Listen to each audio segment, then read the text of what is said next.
New research shows more married couples are calling it quits, and the couples most likely to split may surprise you: baby boomers. According to the AARP, the highest divorce rate were among people 65 and older. Research shows the divorce rate tripled from 1990 to 2021. By 2010, baby boomers made up 27% of divorces, and by 2019, the number grew to 36%, sparking the gray divorce. Researchers say 1 in 4 divorces are among baby boomers.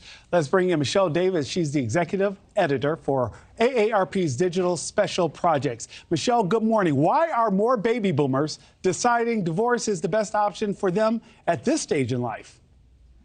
Well, there are a couple of factors here. The first is that baby boomers were marrying earlier than other generations, and that means there's more time for them to divorce and remarry and divorce again and maybe again.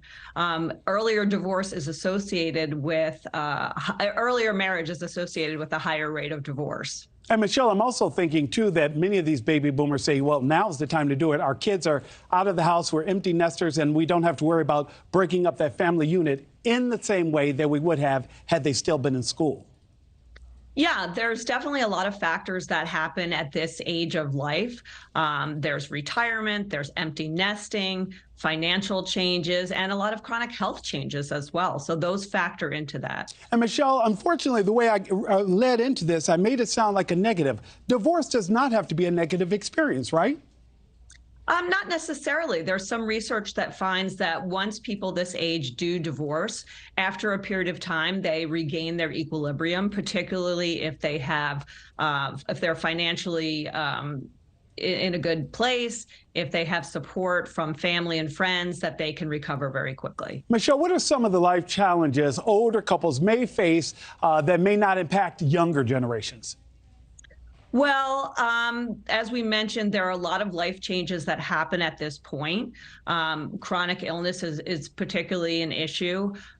Research found that when a woman has an illness, that the divorce rates go up. But when a man has an illness or a chronic disability, the divorce rates stay the same. So there are a number of factors that play into that. Michelle, I have to ask you before I run out of time, do you believe the gray divorce trend will slow down? Will other generations pick up the pace? What does the research tell you?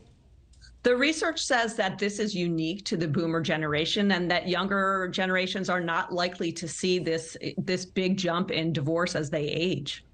Because they're waiting longer to get married? They're waiting longer to get married, which is associated with fewer divorces. And Michelle, I know you have many members in the AARP. What would you say to those who may be considering, it's time to make that change? Nick, you've been sitting on the sofa too long. I'm done with you.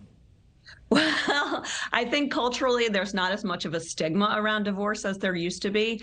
And so people, if they're in that situation, they feel more free to split up.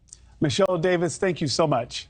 Thank you for watching. Go to newsnationnow.com to find NewsNation on your television provider. And don't forget to click the red subscribe button below to get more of NewsNation's fact-driven, unbiased coverage.